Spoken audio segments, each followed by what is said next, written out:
지금 현재 신구약 중간기 역사에 대한 공부를 하고 있죠. 사실 이스라엘이 멸망당했었던 이야기로부터 보면 이스라엘이 참 만만치 않은 역사를 살았구나 하는 것을 알 수 있습니다. 이 나라 저 나라에 계속 식민지 생활을 이어서 하고 있게 된 거죠. 처음에는 이제 바벨론이라고 하는 나라에 완전히 나라가 멸망당해서 지식인들이 거기 잡혀가게 되었었고요. 그리고 바벨론이 바사, 요즘 말로 하면 페르시아에 멸망당한 이후에 바사 제국에 의해서도 식민지 생활을 하고 있었습니다. 그리고 이제 알렉산더 대왕을 중심으로 한 헬라에 이제 바사가 멸망당하고 헬라 중심으로 해서 헬라의 식민지 생활을 하고 있었고요. 그 다음에는 이제 로마가 지배하게 될 때 예수님 당시는 로마의 통치를 받고 있는 것이고, 요 헬라 시대 요 이야기를 신구약 중간기로 하여서 중간에 살펴보고 있는 것입니다. 아마 제가 다음 주까지는 로마 이야기까지 넘어가서 그 다음 주에 신약 쪽으로 이제 넘어가 볼 생각을 합니다만, 이런 나라를 중심으로 지금 흐름에 따라서 이야기를 하고 있습니다. 역사 공부하는 걸 별로 안 좋아하시는 분들은 딱딱할 수도 있겠습니다만, 그래도 평소 어디서 들을 수 없었던 이야기를 듣는 신선함이 있다고 생각을 하시면서 들으시면, 그리고 성경을 읽어 나가는데 그 배경들을 알게 되는구나 할 수 있을 것입니다. 여기서부터 여기까지가 이제 400년 기간이었고, 요 페르시아 제국 요 때가 말라기 선지자가 활동하던 때였습니다. 그리고 로마의 통치를 받을 때 가장 먼저 등장한 게 이제 세례 요한이니까, 세례 요한이 등장할 때까지 요게 이제 400년 기간 요 숨어 있었던 요 행간을 지금 찾아가고 있는 것입니다. 지난주에 안티오쿠스 에피파네스라고 하는 인물에 대해서, 안티오쿠스 에피파네스는 이 헬라 시대의 거의 끝자락에 있는 왕 이름이었어요. 에피파네스라고 하는 이름은 자기 스스로가 붙인 이름이었죠. 신의 현현이다, 신이 여기에 재림했다, 내가 바로 신이다 하면서 에피파네스라고 하는 이름을 붙여서 아주 떵떵거리면서 그리고 특별히 이스라엘 유대 지역을 초토화시키면서 신앙을 아주 핍박을 하면서 그렇게 걸어왔었는데, 지난주에도 지난 시간 마지막 부분에 안티오쿠스 에피파네스가 얼마나 못된 짓들을 많이 했는가에 대해서 말씀을 드리고 마무리했습니다만, 거기에다가 다시 한 번 더 오늘 제가 말씀드릴 것과 연결시키기 위해서 다시 한 번 더 언급을 해 보도록 하겠습니다. 안티오쿠스 에피파네스의 유대 지역 통치의 원칙은 거기 자료에 나와 있습니다만 세 가지 원칙이었습니다. 첫째는 안식일을 지키지 말 것, 두 번째는 어린아이들에게 할례를 행하지 말 것, 세 번째 율법, 성경을 소유하지 말 것. 지난주에도 말씀을 드렸습니다만 헬라 시대가 되면서 당시에 헬라의 언어로 전 세계가 단일 언어 시대가 되어가고 있는 즈음에 히브리어로만 되어져 있었던 구약 성경을 처음으로 헬라어로 번역을 하게 되었고, 누구나 다 자기들이 보편적으로 사용을 하는 헬라어 성경책들을 하나씩 가지려고 애쓰고 수고하는 시대가 되었다고 말씀을 드렸어요. 그런데 이 성경책 가지지 말라. 자, 여러분들이 유대인이라고 한번 생각을 해보십시다.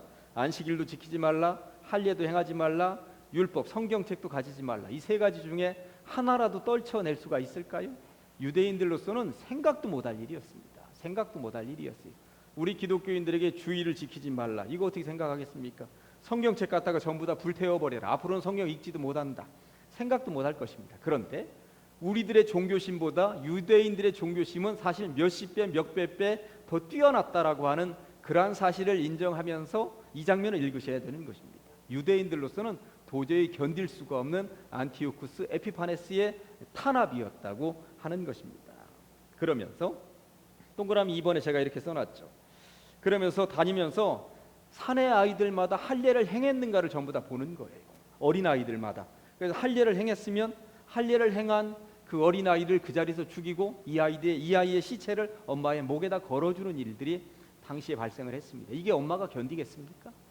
엄마도 미쳐버릴 수밖에 없는 그런 상황으로 몰고 간 게 에피파네스였습니다. 이런 시대였습니다. 그리고 지난주에도 말씀드렸습니다만 예루살렘 성전 안에서 유대인들이 가장 싫어하는 돼지를 잡아가지고 그 피를 뿌려가면서 제우스 신에게 제사를 드리는 거예요. 견딜 수가 없는 거죠. 치욕스러웠습니다. 유대인들로서는 수천 년 믿어온 하나님의 신앙 앞에서 너무나도 치욕스러웠습니다. 여기에 대해서 제사장들이 반발하고 도저히 이런 신앙 우리는 가질 수가 없습니다. 어떻게 제우스 신을 섬기겠다고 돼지를 잡아가지고 성전에서 제사를 드릴 수가 있단 말입니까?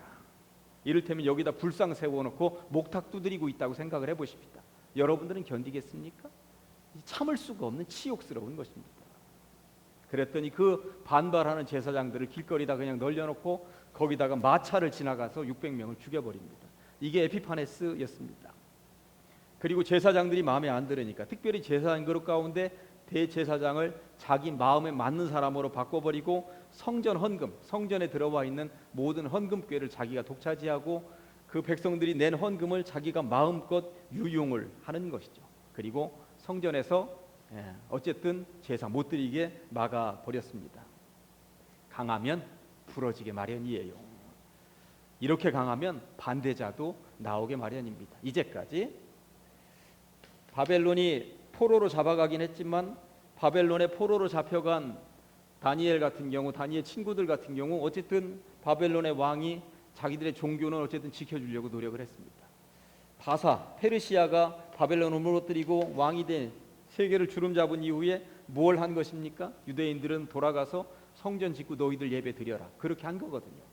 헬라도 마찬가지였습니다. 어느 지역을 밀고 들어가서 접수를 하더라도 반발하지 않으면, 반발하면 치는 거지만 반발하지 않으면 그 지역의 문화를 그대로 인정해 주던 시대였습니다. 로마도 그랬습니다. 그런데 거의 유일하게 안티오쿠스 에피파네스만은 이 3년 동안 통치를 하면서 예루살렘 성전 중심으로 있는 유대인들을 그렇게 핍박을 했던 것이죠. 그러다 보니까 여기에 반발하는 정통 유대인들이 탄생을 하게 됩니다. 오히려 전화위복이었었던 셈이라고 할 수도 있습니다. 최고의 핍박의 시절에 최고 신앙인들이 드디어 모습을 드러내기 시작을 했다고 하는 것입니다. 그게 바로 여러분들은 이름이 낯설겠습니다만 하스몬 왕조의 출현입니다. 왕조라고 하는 것은 새로운 왕권을 진 이름들. 고려시대 하면 왕건의 왕씨 집안들의 왕조인 것이죠. 조선시대 하면 전주이씨, 이씨 집안들의 왕조인 거예요. 이스라엘은 전통적으로 다윗의 왕조였습니다. 다윗의 후손들에 따라서. 그래서 다윗 왕조라고 하는 것입니다.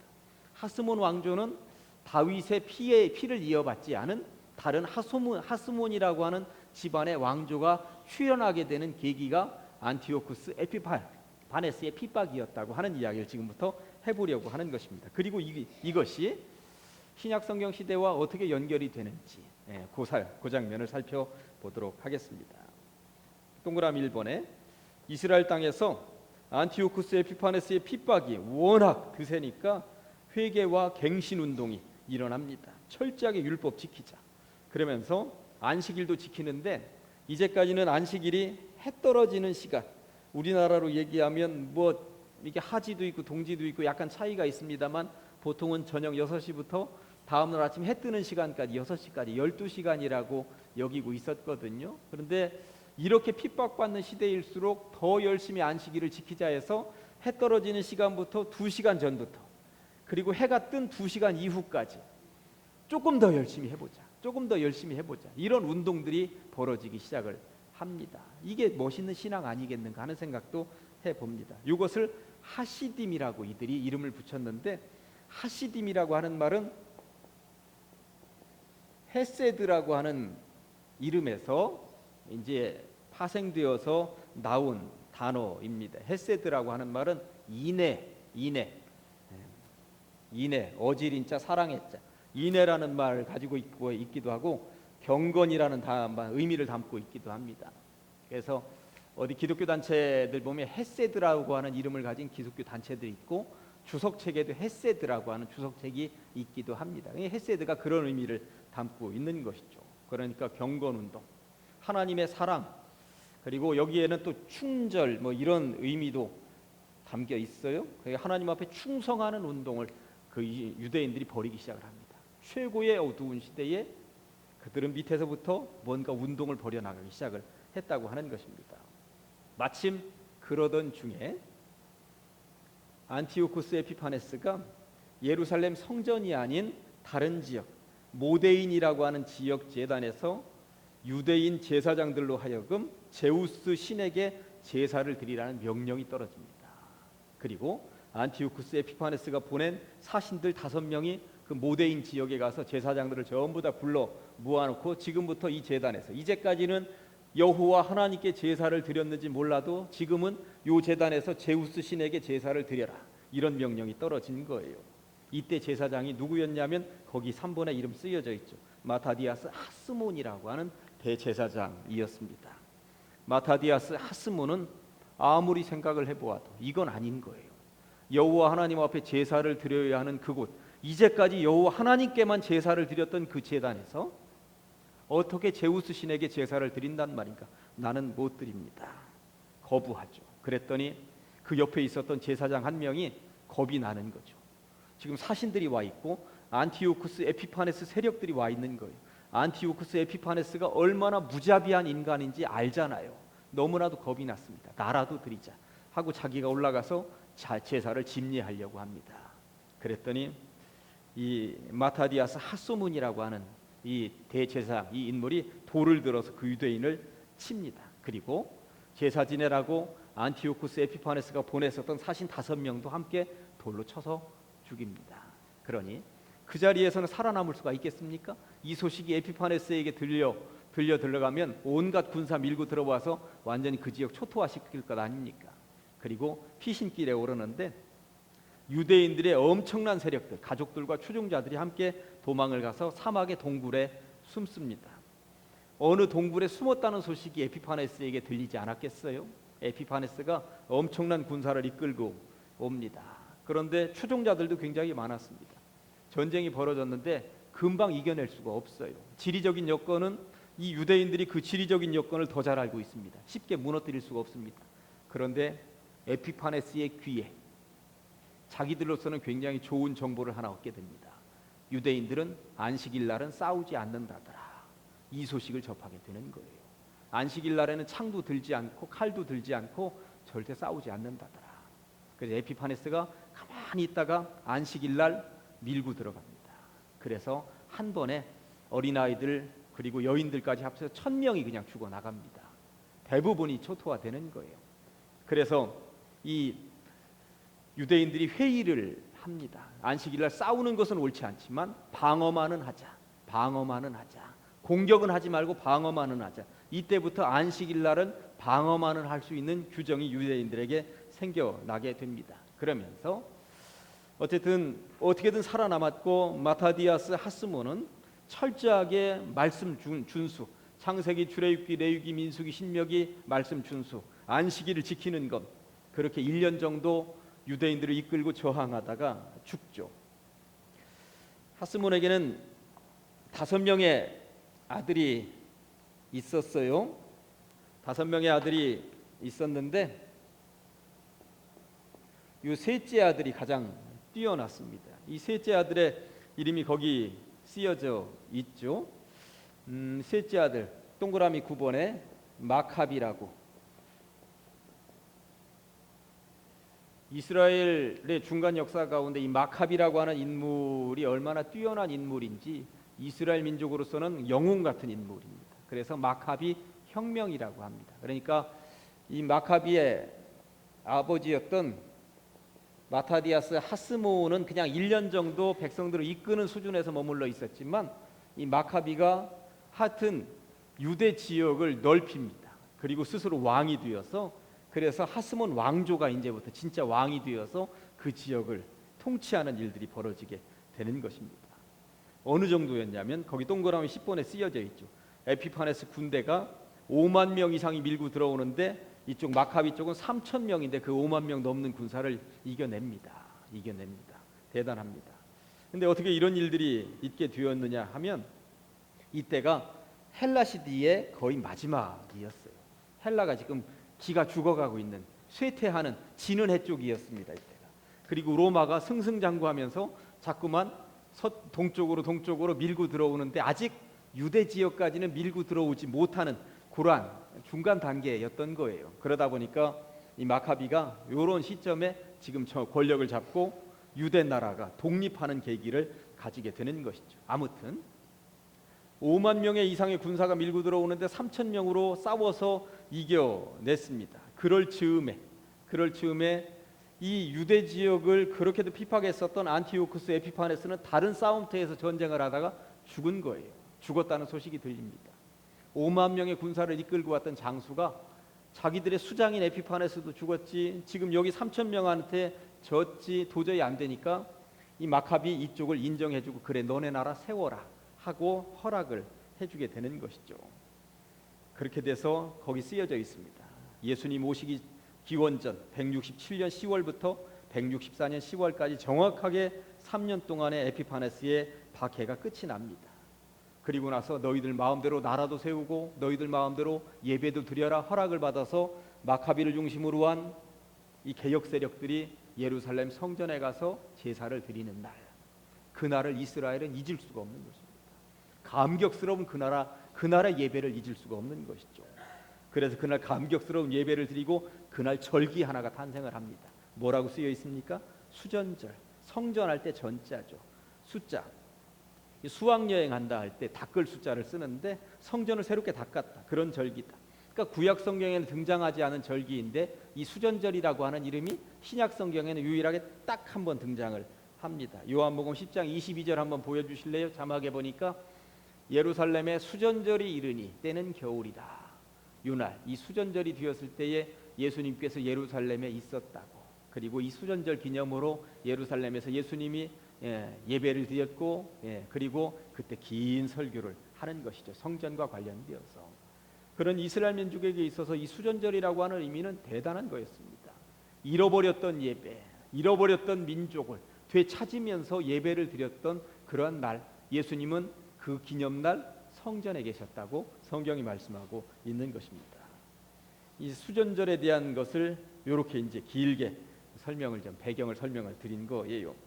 그리고 수전절은 요 시기에 숨겨져 있는 요 시기에 탄생한 절기다 하는 거에 대해서 이제 여러분들은 아셨습니다. 그리고 나서 기원전 142년에 드디어 수전절을 지키면서 독립국가가 탄생을 한 것입니다. 이들이 언제 멸망했냐면 기원전 586년에 바벨론에 의해서 나라가 멸망당한 거예요. 그리고 나라 잃은 서름을 계속 바벨론, 페르시아, 헬라에 의해서 겪어오다가 언제 142년에 나라를 되찾았으니 444년 만에 다시 독립국가가 된 것입니다. 444년 만에 독립국가가 된 거예요. 그동안은 식민지 생활만 하다가 그러던 것이 80년이 지나서 로마에 의해서 다시 또 나라를 뺏기고, 이 나라 뺏긴 게 예수님 시대까지 이어져 온다라고 하는 것을 참고하시면 됩니다. 이때 로마에 이 독립국가를 이루고 있었던 이스라엘을 쳐들어와서 이스라엘을 집어삼킨 그 장군의 이름이 거기 폼페이우스라고 쓰여져 있어요.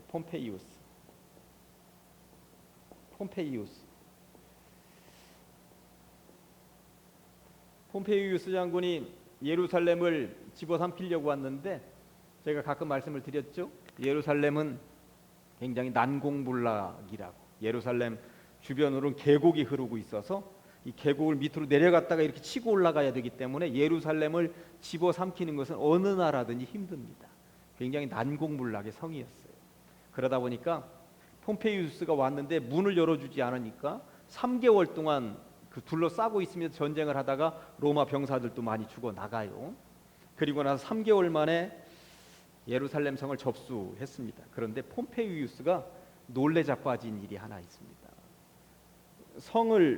성문을 열고 들어가는데 이 주변에서는 이 로마의 군사들에 의해서 이 이스라엘의 백성들이 죽어 나가는 거예요. 그런데 성전 앞마당에서는 사람들이 죽어나가고 죽어나가는 소리들이 들리고 그러는데, 성전 앞마당에서 무슨 일이 벌어지고 있었냐면 이스라엘의 제사장들이 그것에 아랑곳하지 않고 제사를 드리고 있는 거예요. 목에 칼이 들어와 있는 제사를 드리고 있는 거예요. 폼페이우스가 그 장면을 한참을 쳐다봤다는 거예요. 저건 뭐지? 지금 전쟁이 지고 모두가 죽어나가는데 저 정신은 뭐지? 세상 말로 하면 저 내공은 뭐고 저건 뭐지? 하고 한참을 쳐다봤다는 것입니다. 그리고 나서 이스라엘 역사 가운데, 아니 지구 역사 가운데 유일하게 이 폼페이우스가 예루살렘 성전이 이렇게 쓰면 3분의 1 정도가 이제 지성소라고 하는 거죠. 지성소. 이 지성소는 제가 너무 자주 말씀을 드렸습니다만 대제사장만이 1년에 딱 한 번 7월 10일 대속죄일에 들어가서 혼자만 하나님 앞에 기도하는, 그리고 모든 백성들의 죄를 용서해 주십시오 하는, 대제사장만이 1년에 딱 한 번 들어갈 수 있는 장소가 지성소였습니다. 그런데 폼페이우스가 내가 대장이니까 그래 저 지성소에 뭐가 있는가 한번 들어가 보자 하고 들어간 거예요. 지성소에 뭐가 있었을까요? 586년에 바벨론에 의해서 나라가 망하기 전만 해도 지성소에는 딱 하나 있었습니다. 뭐가 있었냐면 하나님의 언약궤가 들어 있었습니다. 하나님의 언약궤 상자 안에는 뭐가 있었어요? 하나님께서 이스라엘 백성들에게 이 십계명을 새겨준 돌판 2개가 들어있는 그 언약궤가 있었습니다. 그런데 바벨론에 멸망당할 때 이 언약궤가 사라졌습니다. 전설에 의하면 예레미야가 산속에다가 감춰두었다는 전설이 있습니다만 찾지 못했습니다. 그 이후에 이 시대 이후에 언약궤를 본 사람은 아무도 없습니다. 그러니까 새로 지어놓은 이 성전에는 언약궤도 없는 거예요. 이 지성소 안에 들어갔는데 폼페이우스가 이렇게 휘 둘러보는데 아무것도 없어요. 글자 하나도 새겨져 있지 않아요. 그림도 없어요. 그러니까 자기들의 생각으로는 우상 하나가 있어야 되는 거예요. 지금 뭐 우상 같은 게. 근데 아무것도 없는 거예요. 뭐지 이건? 하고 그냥 나왔다는 거예요. 근데 이 폼페이우스가 그나마 다른 나라의 성전에 들어갈 때는 그래도 예의를 지켜야 된다 해서 모든 칼도 다 벗어놓고, 그리고 성전에 있었던 금은보화도 이거는 내버려 두어라 했다는 이야기가 어쨌든 전해지고 있습니다. 그러나 유대인들이 보기에는 지성소에 들어간 유일한 이방인인 거예요. 이제까지 유대인 대제사장 이외에는 어느 누구도 여기를 밟아본 적이 없어. 안티오쿠스 에피파네스도 여기만은 밟지 않았어요. 그 못된 왕도. 그런데 폼페이우스가 여기를 밟은 거예요. 그 다음부터 유대인들이 전부 다 어떻게 하냐면, 요즘 우리나라 말로 하면 인형 이렇게 만들어가지고 바늘로 밤마다 찌르면서 저주하는 것 같이 폼페이우스 이놈 죽어라, 폼페이우스 이놈 죽어라, 전부 다 유대인들이 저주를 퍼부었던 거죠. 그런데 얼마 못 가서 이 폼페이우스가 이집트 지역에서 전쟁에서 죽어나갑니다. 유대인들이 쾌재를 부르는 것이죠. 우리가 기도했더니 너희놈, 네가 감히 어떻게 지성소에 들어와서 거기를 훑어볼 수가 있단 말이냐, 그 거룩한 장소에 네 놈이. 그런 일들이 이야기가 전해집니다. 아무튼 뭐 역사가 이렇게 흘러옵니다만 이거 다 뭐 여러분들이 암송하거나 외우실 필요가 있는 건 아닙니다만 이런 숨겨진 역사가 있다라고 하는 것 참고적으로 말씀을 좀 이렇게 드립니다. 아까 마타디아스 하스몬이라고 하는 양반이 목숨을 내걸고 제우스 신에게 제사 드리지 않으면서 그 제사 드리라고 보내왔었던 사신들도 죽이고 제사 드리겠다 하는 유대인도 죽이고 그리고 도망갔다고 말씀을 드렸잖아요. 예, 하스몬에게 5명의 아들이 있다고 말씀을 드렸어요. 여기 셋째가 이제 누구라고 그랬죠? 마카비. 예. 마카비가 혁명을 일으켜서 하다가 마카비가 죽고 나니까 여기 지금 그 순서를 쓰는 거예요. 그 다음에 이 요나단이라고 하는 동생이 왕이 됩니다. 요나단이 죽고 나니까 그 동생인 시몬이 이제 왕이 됩니다. 그러다 시몬이 죽고 나니까 시몬의 아들인 거기 힐카누스, 요한 힐카누스라고 하는 사람이 왕이 됩니다. 요 얘기를 하려고 이제 요 사람이 신약 성경 시대와 어떻게 연결이 되는가 그 이야기를 잠깐 해보려고 그러는 한 5분 10분간에 걸쳐서 이야기를 해보도록 하겠습니다. 힐카누스라고 하는 사람이요, 하스몬 1대, 마카비 2대, 요나단 3대, 시몬 4대, 힐카누스가 5대. 이렇게 이제 하스몬 왕조의 왕권이 이어져 오게 돼요. 그런데 이 즈음에 이 힐카누스가 뭐 세력이 뛰어나서 이제는 독립국가를 이루었으니까 주변국들을 먹어 삼켜 들어가기 시작하라는데 동남쪽에 있었던 에돔이라고 하는 나라를 먹어 삼켰어요. 에돔을 먹여 삼켰습니다. 에돔은 구약 성경의 에서의 후손들의 나라입니다. 에돔을 집어 삼켰는데 에돔에 살고 있었던 헤롯 안티파터라고 하는 사람이 이제 이 힐카누스에 의해서 나라가 접수된 이후에 개종을 합니다. 에돔 사람이 개종을 해요. 여러분들 이스라엘 사람과 유대인을 구별하셔야 돼요. 이스라엘 사람은 이스라엘 땅에 살고 있는 국가 땅에 살고 있는 사람들인데 이스라엘 사람이라고 전부 다 유대인은 아니에요. 이스라엘 안에도 우리 기독교인이 있어요. 이스라엘 안에도 이슬람교인이 있을 수 있어요. 이스라엘은 국가 이름이에요. 유대인은 종교인들이에요. 종교인들. 그래서 유대인은 미국에도 살고 있어요. 미국 시민권을 가지고 있는 유대인은 미국에 살지만 유대교를 믿는 사람들이에요. 그런데 이 에돔 사람인 헤롯 안티파터라고 하는 사람이 자기는 에돔 사람인데 나 지금부터 유대교 믿겠다. 유대교인이 됩니다. 유대교인이. 그러면서 이 유대 나라의 왕이 되는데 이 사람의 정치적인 수완에 대해서 이야기를 잠깐 해보려고 합니다. 제가 지금 거기 예수님 태어날 때 헤롯 왕이 어떤 배경으로 나오게 되었는지 잠깐 설명을 드리려고 그래요. 헤롯 왕조의 출현입니다. 이제까지는 하스몬 왕조였는데 이 하스몬 왕조가 이제 지는 해 이제 죽어 들어가고 헤롯이 왕이 되는 그런 시대를 맞이하게 되었다는 이야기를 하고 싶은 것입니다. 거기 동그라미 1번부터 7번까지 쓰여져 있습니다만 로마는 한 명이 황제이기보다 여러 명이 황제 노릇을 같이 하던 시대가 있었어요. 거기 이제 크라수스, 카이사르, 폼페이우스라고 하는 이 세 명이 똑같은 권력을 가지고 정치를 하던 시대가 있었습니다. 이 세 명이 같이 하니까 삼두 정치라고 그래요. 머리 두자 써서 세 명이 똑같은 권력을 가지고 정치를 합니다. 그 중에서 카이사르라고 하는 황제가 나중에 정권을 잡는 것이죠. 그래서 로마 황제 이름을 카이사르라고 하는 거잖아요. 그런데 이 헤롯이 얼마나 대단하냐면 이 삼두정치라는 세 명에게 골고루 돈을 엄청나게 보냅니다. 돈 가지고 이 사람들을 매수하는 거예요. 요즘처럼 교통이 발달한 시대도 아닌데 수시로 예루살렘에서 수시로 로마까지 왔다 갔다 합니다. 가서 대접하고 돈 보내고 선물 보내고 이 보험 들기로는 가장 잘하는 인물이 헤롯이었어요. 헤롯. 그리고 나서 이 셋이 다 물러난 이후에도 그 동그라미 2번에 또 세 명이 등장해서 로마를 다스립니다. 안토니우스, 옥타비아누스, 레피두스 이런 사람들. 이 세 사람에게도 또 돈 보냅니다. 이 돈이 다 어디서 나왔냐면 예루살렘 성전에서 나왔습니다. 성전 돈 가지고 보내는 거예요. 그리고 이 로마가 세계를 잡을 것이다라고 하는 걸 알고 있기 때문에 로마에 의해서 나는 내 감당을 해야 되겠다 이런 생각 가지고 헤롯이 그렇게 했다라고 하는 것입니다. 그런 힘을 바탕으로 해서 에돔 출신인 헤롯이 이스라엘 유대 지역의 왕이 됩니다. 그러니까 돈으로 매수해 가지고 왕이 되는 거예요. 로마 권력을 등에 업고 요때에 그렇게도 유명한 클레오파트라가 등장을 하는 거죠. 클레오파트라가 요 시대 사람입니다. 요 시대 사람.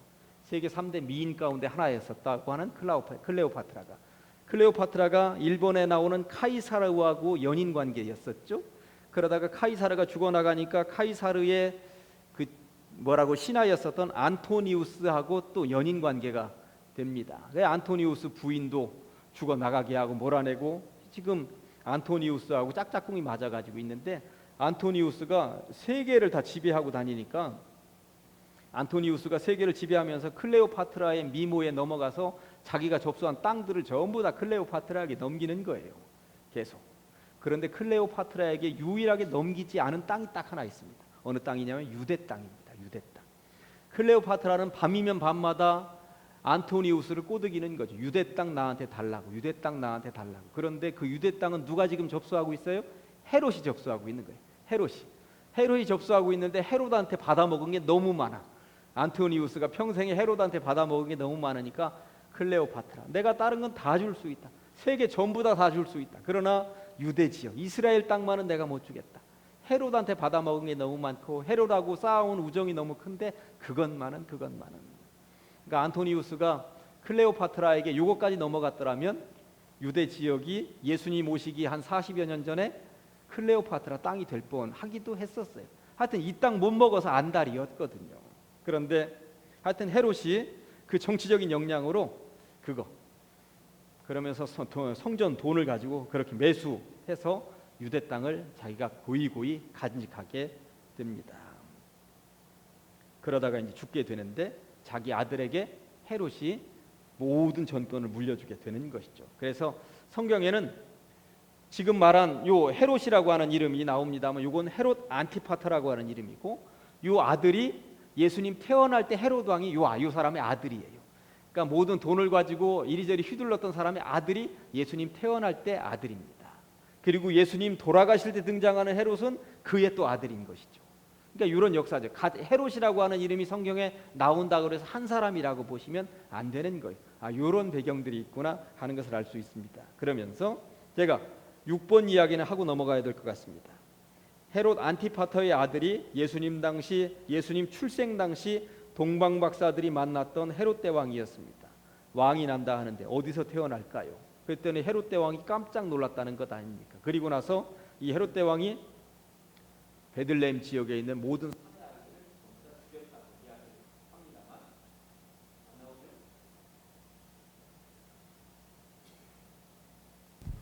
예, 베들레헴 주변에 있는 아이들을 전부 다 죽였다고 합니다만, 베들레헴 주변에 있는 아이들을 죽였으면 대단했겠다 하겠습니다만, 베들레헴은 작은 땅이었어요. 아주 작은 땅이었어요. 그러니까 10명 이내의 아이들이 죽어갔을 것이다. 보통 학자들은 이야기를 합니다. 대전 시내 정도의 큰 도시가 아니었다고 하는 것입니다. 아주 시골 작은 마을이었습니다. 어쨌든 그 왕이 헤롯 안티파터의 아들이었다라고 하는 것. 그리고 이 헤롯은 유대인들의 마음을 사기 위해서 헤롯 성전도 건축하는 것입니다. 6번에 나와 있는 헤롯 안티파터의 아들 동방박사들이 만났었던 이 헤롯 대왕은 얼마나 잔인했냐면 부인도 죽였고 아들도 둘도 죽였고 장모도 죽였고 그럴 정도로 못된 왕이었습니다. 그러니 베들레헴에 있는 아이들 죽여라, 이건 그냥 눈 하나 깜짝하지 않고 할 만한 왕이었다고 하는 것입니다. 그런 못된 시대가 있었습니다. 그리고 헤롯 안티파터의 손자가 예수님 십자가 달리실 때 헤롯 왕이었다고 하는 것입니다.